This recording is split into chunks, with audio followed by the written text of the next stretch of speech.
오늘은 이제 마지막 계명인 9번째 계명과 10번째 계명을 함께 나누려고 합니다. 여러분 혹시 거짓말 해본 적 있으세요? 많이 하시죠? 나 여기서 한 번도 거짓말 해본 적 없다. 지금까지. 좋습니다. 우리는 떳떳하네요. 좋습니다. 당연히 우리는 항상 인생을 살아가면서 거짓말을 굉장히 많이 합니다. 저 역시도 여러분 학창시절에 거짓말을 진짜 많이 했었어요. 대표적인 게 뭐가 있냐면요. 제가 이제 고등학교 1학년 때 남자친구들 알 텐데 롤이라는 게임이 나왔습니다. 고등학교 1학년 때 고2 때 고1 때 이렇게 나왔죠. 그리고 제가 그 게임에 너무 빠져가지고 이제 아자 시간을 몰래 빼서 때론 도망치기도 하고 몰래 선생님께 그렇게 이유를 써서 부모님 몰래 열심히 PC방을 갔던 적이 있었어요. 그때 PC방이 1시간에 500원이었거든요. 전 사람 용돈이 3만 원이었습니다. 거기서 쪼개가지고 엄청 열심히 PC방을 다녔었어요. 근데 여기가 500원이다 보니까 시설이 그렇게 좋진 않아서 딱 들어가면 담배 연기가 엄청 자욱했거든요. 그러다 보니까 거기서 한 두세 시간 게임을 하면 어떻게 될까요? 온 몸에 온 여기에 다 담배 냄새가 배기잖아요. 그리고 그렇게 열심히 하고서 집으로 갑니다. 그러면 어떻게 될까요? 어머니가 냄새를 맡아보겠죠? 담배 냄새가 나죠? 너 담배 피니? 부터 시작해서 너 PC방 갔니 설마? 부터 시작해서 수많은 추궁이 들어옵니다. 그럼 그때마다 제가 뭐라 했을까요? 아니야. 옆에 있는 내 친한 친구가 담배 피는 애여서 백인 거야.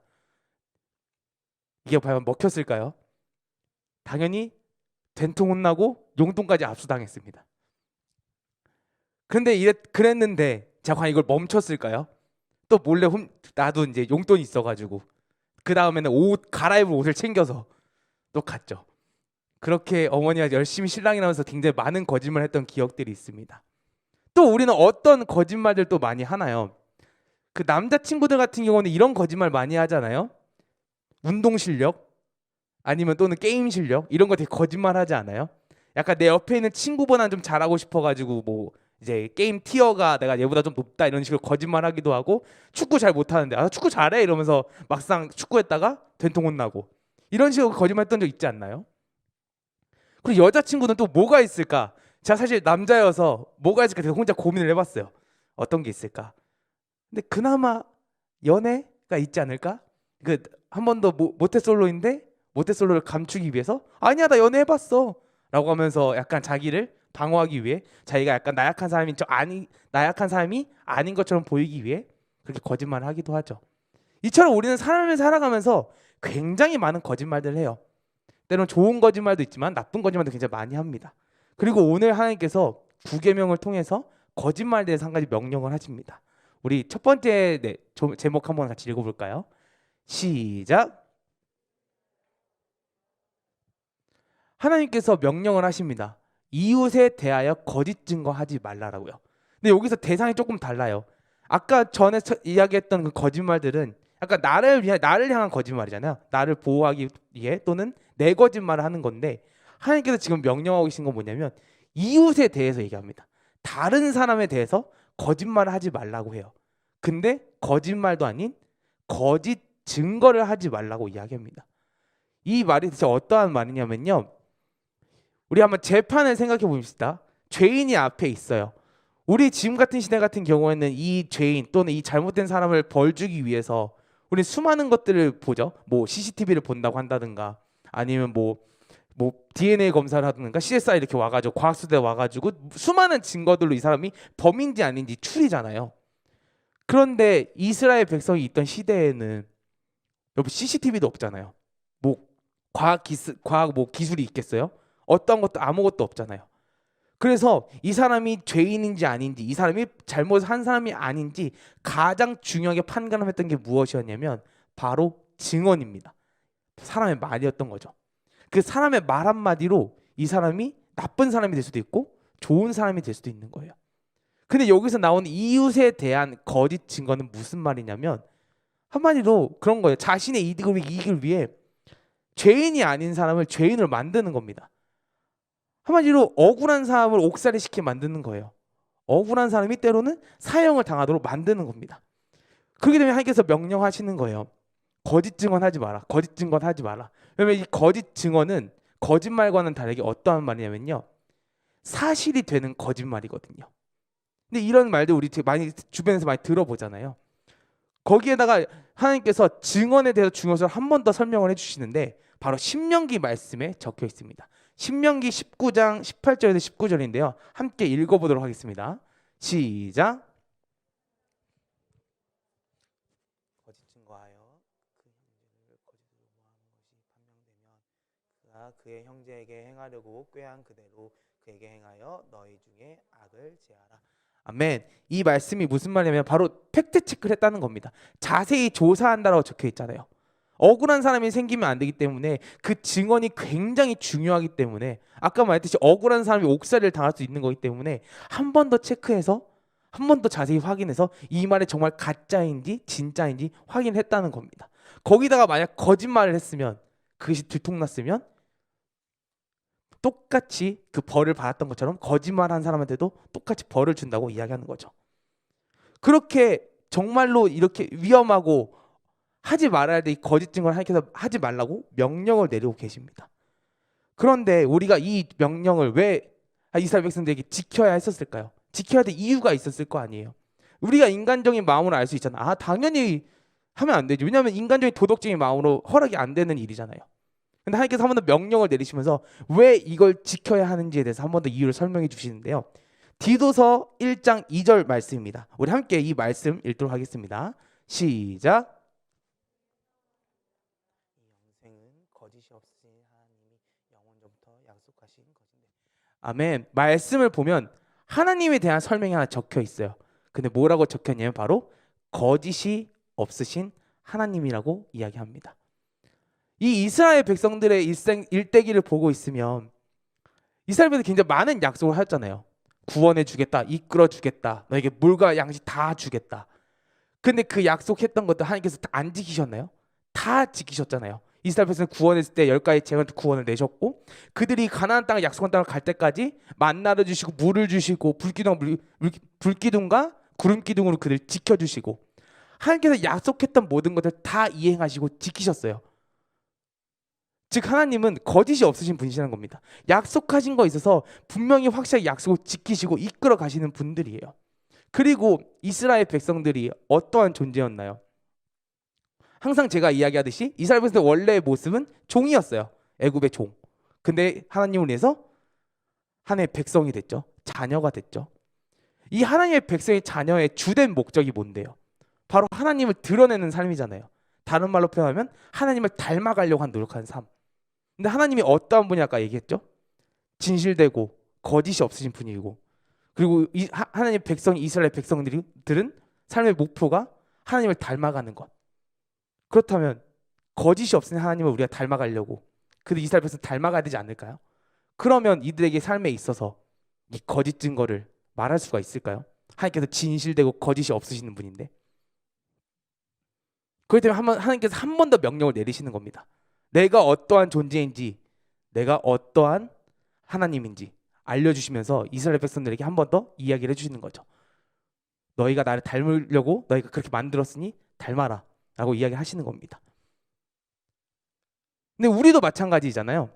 우리도 예수님을 통해 구원을 받았죠. 그리고 하나님의 사랑으로 인해 죄인이었지만 하나님의 백성으로 다시금 태어났습니다. 그럼 이 말씀이 단순하게 이스라엘 백성들에게 적용할 수 있는 말씀인 걸까요? 똑같이 우리에게도 적용할 수 있죠. 왜냐하면 우리 똑같이 구원받았고 똑같이 하나님의 백성이 됐으니까. 그렇기 때문에 우리의 삶을 살아가는 데 있어서 인생을 살아가는 데 있어서 우리는 거짓 증거를 하면 안 됩니다. 하나님께서 명령하신 대로 지켜야 되는 거니까요. 그런데 이 거짓 증거가 제가 지금 재판에 대해서만 설명했지만 또 약간 일상생활에서 뭔가 쓸 것 같지 않은 용어이긴 하잖아요. 뭐 일상생활 내가 거짓 증거 할 게 있나? 거짓 증거는 할 만한 게 있나? 라고 생각을 하는데 사실 생각으로 많거든요. 제가 최근에 유튜브랑 이제 이렇게 인스타 쇼츠 이런 거 영상 이런 거 있잖아요. 이렇게 올라온 거를 좀 봤는데 이런 영상이 올라왔더라고요. 네. 이제 연기를 좀 할 건데 그 이제 결혼식장에 두 커플이 왔습니다.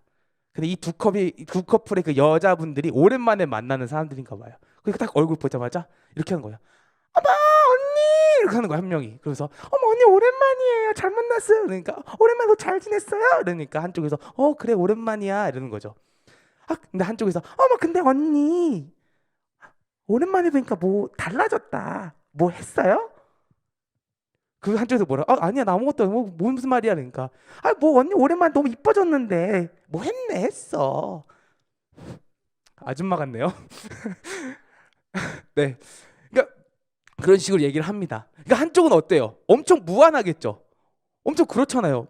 아무것도 하지 않는데 한쪽에는 계속 막 이렇게 뭔가 한 것처럼 막 이렇게 넌지시 약간 상대방을 깎아내리고 있고 그러면서 안쪽에서 화를 내려고 하니까 또 그럼 뭐라고 해요? 언니 장난이야 장난. 왜 그래? 왜 이렇게 참 진지해?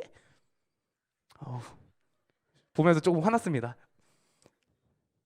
상대방을 깎아내리면서 자기를 지금 드높이고 하고 있잖아요. 근데 어떠한 걸로? 거짓 증거로. 확인이 안 된 말이냐 사실은. 확인이 안 된 말이잖아요. 상대방에 대해서 이 사람이 뭐 어떻게 알아? 오랜만에 만난 사이인데. 근데 단순히 뭔가 이 사람보다 같은 결혼자 만나서 내가 좀 더 뭔가 있어 보이고 싶으니까 상대방을 깎아내리면서 자신을 드높이려고 하고 있잖아요. 이런 것도 거짓 증거에 축하는 이야기가 아닐까요? 또 우리 흔히 말하는 인터넷에서 말하는 용어가 있잖아요. 뇌피셜. 이제 선생님들은 뇌피셜보다는 카더라라가 좀 이해가 될 것 같은데 카더라 통신. 그러니까 뭐뭐 그렇카더라. 그러니까 한마디로 팩트가 아니고 진실을 확인되지 않은 이야기들이 마치 진실인 것처럼 진짜가 되어가지고 어느 순간 갑자기 어느 한 연예인이 그렇게 행동하지도 않은데 갑자기 그렇게 행동해서 갑자기 나락으로 가버리고 누군가는 또 그렇게 상처받아서 떠나버리고 이런 게 지금 이 세상에 되게 비일비재하잖아요. 사실 우리가 인터넷 좀만 봐도 뉴스 기사를 좀만 봐도요. 거기다 여러분 일상에도 있지 않나요? 학교 생활에서도 단지 밉다는 이유로 싫다는 이유로 상대방에 대해서 험담하고 깎아내리고 근데 쟤 너무 별로야 제대로 알지도 못하면서 쟤 별로야 너무 쟤 지금 이런 애야 쟤 그럼 만나면 별로일 것 같아 라고 하면서 선을 긋기 시작하고 그러면서 자연스럽게 왕따가 생겨나는 거 아닌가요? 그렇게 자연스럽게 학교 폭력이 생겨나는 거 아닌가요? 수많은 여러분 거짓 증거들이 세상에 정말 많습니다. 대부분의 거짓 증거들은 내 욕심 또는 이득 그냥 단지 자기 과실 수도 있고 그냥 정말 이유 없을 때도 있어요. 그렇게 수많은 거짓 증거들이 가득한 세상 속에서 우리는 어떻게 해야 되는 겁니까? 우리는 어떻게 해야 될까요? 우리는 달라야 되잖아요. 하나님은 다르시잖아요. 그리고 하나님께서 명령하시잖아요. 내 이웃에게 거짓 증거를 하지 말라고. 그리고 진실되게 거짓 없이 살아가라고 하나님께 이야기하시는 겁니다. 그래서 여러분들이 그 이 사실을 놓치지 않았으면 좋겠어요. 우리 삶을 살아가면서 인생을 살아가면서 하나님의 백성이니까 하나님의 자녀로서 진실함을 지키며 살아가는 우리 귀한 고등부 친구 됐으면 좋겠습니다.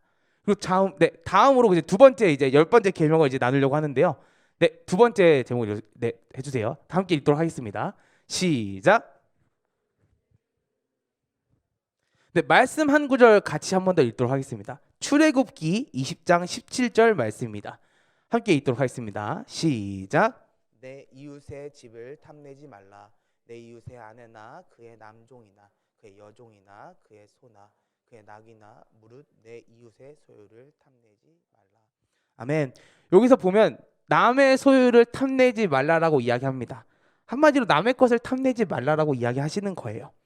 그런데요, 이 계명이 10번째 계명이 조금 신기한 게 뭐냐면요. 지금까지 봐왔던 계명들은 조금 다른 주제를 이야기하고 있어요. 사실 앞에 나왔던 계명들은 대부분 다 행동에 대한 이야기예요. 뭐 우상을 섬기지 말라, 우상을 만들지 말라. 그다음에 이 하나님의 이름 망령되게 부르지 말라 이야기하죠. 그다음에 안식일을 거룩하게 지키라고 이야기하죠. 거기다 부모를 공경하라 이야기하고 살인하지 말라 이야기하고 도둑질하지 말라 이야기하고 간음하지 말라 이야기합니다. 그리고 방금 전에도 아까 말했듯이 이웃에 대해서 거짓 증거를 하지 말라는 그 행동에 대해서 계속 이야기를 해요. 근데 유일하게 이 구절은 이 10번째 계명은 마음에 대해서 이야기합니다. 탐내지 말라고. 탐내지 말라도 뭐 행동 아닌가라고 할 수 있잖아요. 그래서 제가 혹시 몰라서 네이버 사전 한번 뒤져봤어요. 근데 네이버 사전에 뭐라고 적혀있냐면 이렇게 적혔더라고요. 탐내다라는 말은 가지거나 차지하고 싶어하다. 물질이나 또는 남의 것을. 다른 말로 표현하면 욕망, 욕구라고 적혀있더라고요. 마음에 대해서 지금 이야기를 하고 있습니다. 근데 갑자기 마지막 겸에 계속 행동 얘기하다 갑자기 마음에 대해서 이야기한다고? 대체 왜? 근데 이 이유는 굉장히 간단해요. 우리가 대표적으로 볼 수 있는 인물이 있습니다. 이걸 보면 알 수 있는 인물이 하나 있는데요. 바로 다윗입니다. 우리 다윗 하면 가장 생각나는 큰 사건이 혹시 뭐예요? 혹시 알고 있나요? 누구? 우리야 맞죠? 맞습니다. 밧세바와 우리야. 생각해 봅시다. 우리아의 아내 밧세바를 다윗이 봤어요. 그리고 그녀를 갖고 싶다는 탐욕이 생기죠. 그리고 어떻게 해요? 그녀를 간음하죠. 첫 번째 계명 하나 어기죠. 5계명 어기죠. 간음하죠. 그 다음에 우리아를 죽여요. 하나의 또 계명 어기죠. 그 다음에 남의 아내 결국 자기 아내로 들여요. 도둑질한 거죠. 이 탐욕이라는 마음은요. 왜 마지막 하나님께서 10번째 계명 때 이 마음에서 이야기하고 있냐면요. 이 마음에 대한 계명은 이 탐욕은 바로 앞에 있는 계명들을 행동하게 할 수 있는 동기들을 만들 수 있어요. 그러니까 탐욕이라는 마음이 있기 때문에 살인을 저질 수 있는 거잖아요. 탐욕이라는 마음이 있기 때문에 도둑질하는 거고 탐욕이라는 마음이 있기 때문에 이러면 안 되지만 남을 간음하기도 하고 이 마음이 정말 있기에 이 마음의 스타트를 끊을 수 있기 때문에 하나님께서 한 번 더 명령을 내리시는 겁니다. 그렇기 때문에 이 말씀을 보고 있으면요. 우리는 죄인이라는 사실을 인정할 수밖에 없어요. 그렇잖아요. 왜냐하면 이 마음 자체가 죄의 시작이니까. 죄악의 뿌리와 같은 존재인 거니까. 이 마음을 제대로 제거하자면 그렇잖아요. 잡초들도 여러분 잡초를 뿌리까지 제대로 뽑지 않으면 계속 자라나요. 근데 그 잡초를 위에만 자르면 계속 자라잖아요. 근데 잡초를 정확히 뿌리까지 다 뽑았을 때는 더 이상 자라지 않잖아요. 이 결국 악의 죄악 뿌리가 어디서부터 시작되냐면 바로 이 마음, 탐욕에 대한 마음, 때로는 부정적인 마음들. 거기서 시작하는 하나님께서 지금 알려주고 계시는 겁니다. 그리고 여기서 알 수 있는 것이 두 번째 또 한 가지가 더 있어요. 그게 뭐냐면요. 바로 비교하는 겁니다. 생각을 해봅시다. 나의 물질이 굉장히 충족해요. 굉장히 만족스럽게 많이 있어요. 그러면 남의 것을 탐낼 이유가 있을까요? 없죠. 내게 충분히 있으니까. 내 거 충분히 먹고 살 수 있는 거 다 충분히 있는데 왜 남의 것을 탐내요? 근데 그때부터 비교가 들어가면 내 건 별로 보잘것 없어 보이고 있지만 보잘것 없어 보이고 나는 좀 뭐라고 표현하면 좋을까요? 핸드폰 뭐 아이폰 10 쓰고 있는데 상대는 누구 맞나? X인가? 저 아이폰 잘 몰라가지고 네 갤럭시 생각 네 어제 아이패드를 쓴다 생각합시다. 근데 상대방 아이패드 프로 쓰고 있어. 그럼 괜히 탐나잖아요. 왜냐면 비교되니까 나도 똑같이 쓰는데 문제 지장 없고 아무런 문제가 없지만 남은 나보다 더 좋은 거, 더 괜찮은 거 쓰고 있으니까 비교가 되기 시작하니까 그것이 탐나기 시작하잖아요. 이 비교의 마음을 시작으로 상대방과 저 탐내기 시작합니다. 그런데 생각을 해보면 이 이스라엘 백성들에게 먹을 것을 주시고 잘 공간을 주시고 그들 인도해 내시는 분은 하나님이셨잖아요. 사실 다 똑같이 주셨어요. 옆에 있는 사람과 상관없이 다 공평하게 주셨을 거란 말이에요. 만나도 똑같이 얘기하잖아요. 만나도 똑같이 주셨고 물도 똑같이 주셨고 살 수 있는 환경을 똑같이 주셨는데 그 안에서 인간들끼리 지금 뭘 하고 있는 거냐면 질투하고 있는 거예요. 남의 것을 탐내고 있는 거예요. 다 똑같이 있는데 정작 내가 하나님께 받은 것을 기억도 하지 못하고 얘 거랑 내 거랑 똑같이 받았는데 남의 떡이 커 보이는 거죠. 우리 그런 말도 있잖아요. 사촌이 땅 사면 배 아프다고. 그렇게 남의 것이 점점 커 보이는 겁니다. 그래서 하나님께서 한 번 더 알려주시는 겁니다. 이 소유를 탐내지 말라는 말은요. 한 번 더 이야기하시는 거예요. 그 탐욕이란 마음을 내려놔라. 그리고 내가 너에게 준 것을 감사해라. 그걸 만족해라. 하나님께서 한 번 더 이야기를 해주시는 겁니다. 그리고 하나님께서 한 번 더 알려주세요. 우리 마태복음 말씀인데요. 마태복음 6장 31절에서 33절 말씀입니다. 우리 함께 읽도록 하겠습니다. 시작.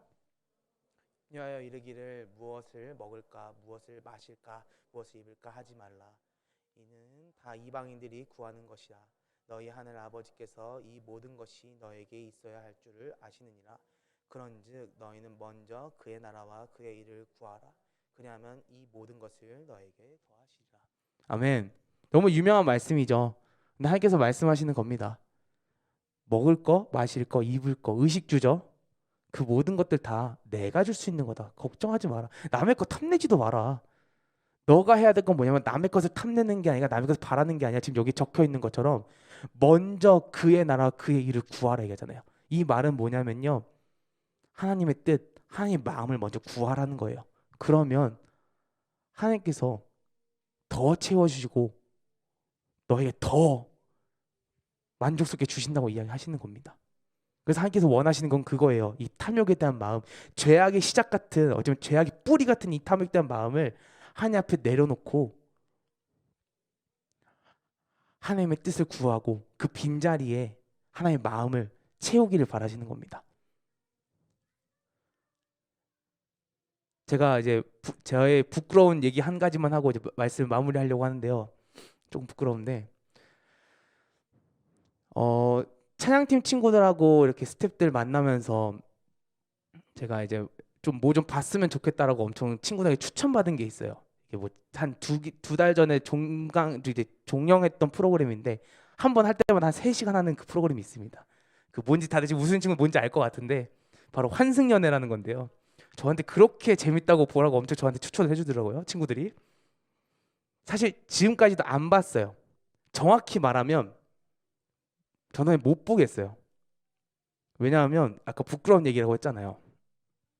전도사님은 그걸 보면 사실 부러워요, 그 사람들이. 선남 선녀들이 연애를 하고 있고 나보다 잘 살고 있는 사람들이 있고 나보다 좋은 차에 좋은 집에 좋은 재력에 그런 사람들이 이쁘게 연애하는 걸 보고 있으면 사실 부러워요. 그냥 인간의 마음인 것 같더라고요.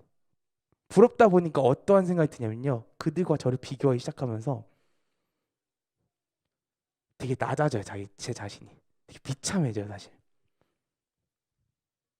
그걸 그냥 단순히 여기 짧은 영상으로 봤는데도 그 감정이 너무 들더라고요. 근데 거기다가 이 비참함을 멈추면 되는데 거기서 또 뭐가 올라오냐면요, 탐욕이 올라와요. 내가 저걸 가지고 있었더라면, 내가 저렇게 있더라면, 내가 저런 재력, 돈 저런 거 있으면 좀 낫지 않을까? 라는 하면서 말이죠. 전도사님에 대해서 제가 이제 설교하면서 가끔씩 많이 이야기를 하지만 전도사님은 사실 죽다 살아난 사람이에요. 초등학교 1학년 때 8살 때 소아암이라는 병에 걸렸고 거의 8, 9개월 동안 병원 생활하면서 항암 치료를 받으면서 간신히 살아남았고 50대 50이었어요. 죽을 확률 살 확률. 그리고 고3 때는 대학이 너무 힘들어가지고 옥상에 올라와서 죽을까 한 진짜 여러 번 고민하고. 근데 결국 지금 저는 이 자리에 있습니다. 그런 생각을 해봤어요. 사실 그때 죽었더라면 내가 하나님의 사랑을 알 수 있었을까? 내가 하나님의 은혜를 알 수 있었을까? 그리고 지금 여기 있는 여러분들 만날 수 있었을까? 문득 설교를 준비하다 그런 마음이 들더라고요. 저는 하나님이 너무 좋아요, 사실. 너무 사랑해요. 그래서 그 마음 한 가지 때문에 사실 저는 여기 이 자리에 있는 거예요. 전도사님이란 자리로. 그 마음밖에 없거든요, 사실 저한테. 그런데 이런 마음을 제가 이렇게 너무 갈갖고 있는데 아까 말했잖아요. 환승연애 보는데 부럽다고, 비참하다고. 사실 여러분 마음을 드리는 거, 마음을 채우는 거, 마음을 채우는 건 하나님께서 해주시는 거지만 마음을 드리는 거 말로는 쉽죠. 근데요, 그 채워진 마음을 받았을 때 그 마음을 지키는 건요, 여러분 너무나도 힘듭니다. 우리 그 마음 때문에 무너지잖아요. 우리가 다 뭐로 무너져? 우리 행동으로 무너지나요? 우리가 행동으로 나 죄인이라고 생각하시나요? 아니잖아요. 그 마음들 하나하나, 나쁜 마음들, 누굴 한번 싸우고 나서 그 사람 미워가지고 나쁜 마음 품고 나서 하나님께 회개하잖아요. 하나님, 이러면 안 되는데 내가 하나님의 자녀인데 제가 어떻게, 죄송합니다 하나님. 이러면서 우리가 끊임없이 내가 그러면서 느끼잖아요. 내가 하나님의 백성이 맞나? 내가 하나님의 자녀가 맞나? 우리가 그런 마음을 계속 품잖아요. 우리는 끊없이 이 마음을 드리고 채워야 됩니다. 사실 이것이 한 번 했다고 해가지고 끝나는 게 아니에요. 그냥 마음 한 번 드리고 마음 맞췄으면 끝이 아닙니다. 왜냐하면 계속해서 하나님의 인풋도 있지만 나의 욕심의 인풋 존재해요. 그러다 보니까 그 마음 한 구석에 내 마음을 버렸다고 생각하지만 어느 순간 한 해의 마음의 구석이 점점 없어지고 내 마음이 더 차오르는 걸 우리가 어느 순간 느낄 수 있어요. 그럴 때 우린 계속해서 생각해야 됩니다. 계속해서 깨달아야 돼요. 내 마음을 끊임없이 드리고 내 욕심 하나님께 끊임없이 드리고 하나님의 주시는 걸 계속 채워나가야 되는 겁니다. 그것을 지키려고 노력해야 되고 그것을 계속해서 놓치지 않으려고 해야 돼요. 그렇기 때문에 하나님께서 한 번 더 명령하시는 거예요. 이스라엘 백성들에게 탐하지 말라라고. 탐하는 마음을 나한테 내려놓고 내가 너에게 줄 수 있는 그 마음, 나의 뜻과 나의 나를 구하라고. 그럼 내가 그 탐하는 것 더 배로 내가 널 더 채워주고 나로 인해서 행복하게 만들어주겠다 하는 게 말씀하시는 거니까요. 그러니까 우리가 이 사실을 잊지 않았으면 좋겠습니다. 끊임없이 하나님의 마음을 놓치지 않았으면 좋겠어요. 그 하나님의 마음을 가지고 우리의 삶을 살아갔으면 좋겠습니다. 우리 함께 찬양했으면 좋겠는데요. 지난주에 했던 찬양이랑 같은 찬양입니다. 보소서 주님이라는 찬양인데 우리 한번 자리에서 읽어볼까요?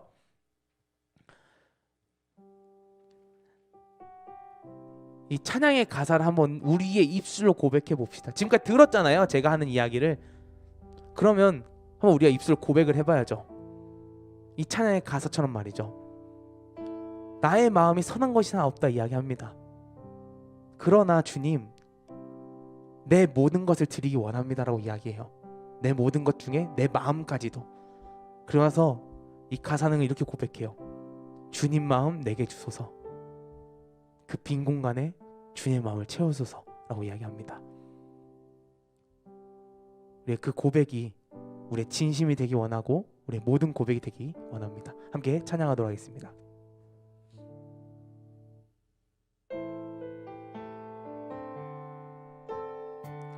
찬양할까요? 보소서 주님, 보소서 주님, 나의 마음을 선한 것 하나 없습니다. 그러나 내 모든 것 주께 드립니다. 사랑으로 안으시고 날 새롭게 하소서. 한 번 더 보소서 주님, 보소서 주님, 나의 마음을 선한 것 하나 없습니다.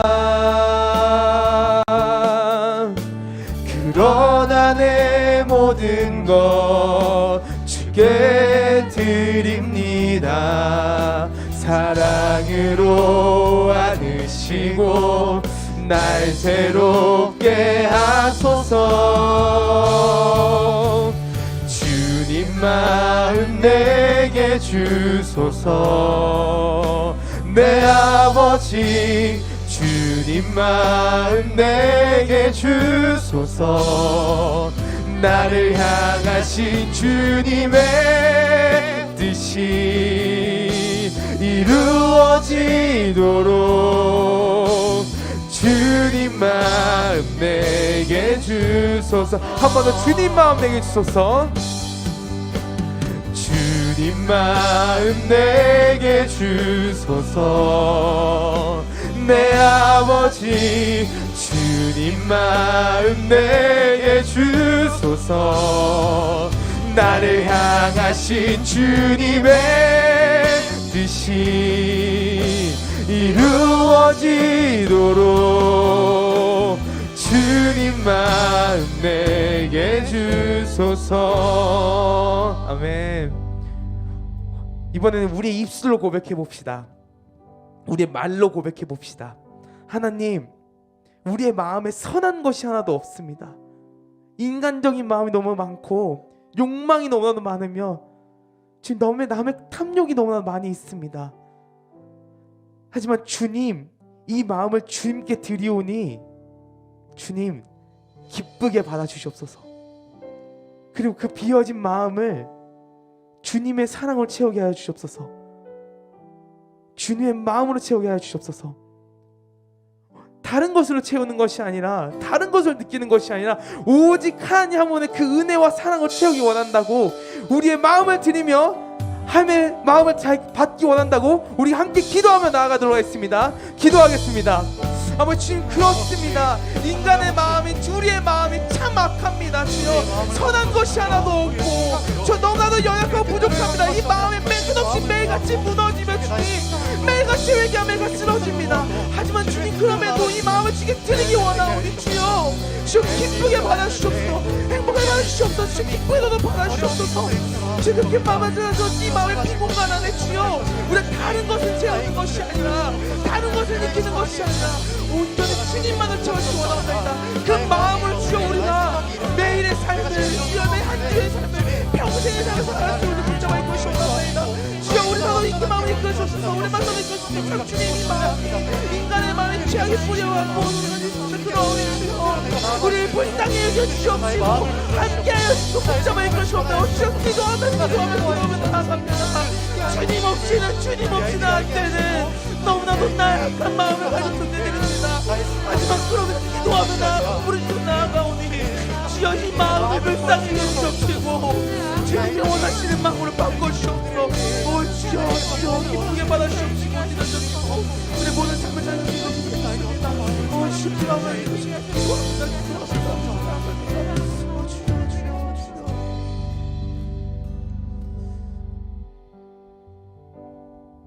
하나님 그렇습니다. 우리의 마음이 너무나도 선한 게 없습니다. 너무 연약합니다. 이 마음을 지키고 싶은데 하나님이 주신 그 마음을 너무나도 지키고 싶은데 끝없이 넘어지고 끝없이 무너지고 인간의 마음을 끝없이 채워서 어느 순간 하나님의 마음이 아닌 내 마음으로 채워진 다시 나의 모습을 보게 됩니다. 하지만 그러면서 지금 다시 한번 말씀하십니다. 나에게 그 마음을 줘라. 그럼 다시 내 마음을 채워주겠다. 주님 우리의 마음을 다시 한번 드립니다. 주님 기쁘게 받아주시옵소서. 주님 기쁘게 받아주시옵소서. 그리고 그 비어진 마음에 주님의 은혜가 주님의 사랑만이 채워지도록 이끌어 주시옵소서. 오직 성령님만이 우리 안에 채워주셔서 우리의 삶을 살아가는데 매일의 삶 속에서 일주일의 삶 가운데서 평생의 삶 가운데서 이 마음을 놓치지 않고 붙잡고 나아갈 수 있도록 더더욱 함께하여 주시옵소서. 감사드리며 사랑이시고 우리의 주인 되시고 우리의 모든 것 되신 예수 이름으로 기도드렸습니다.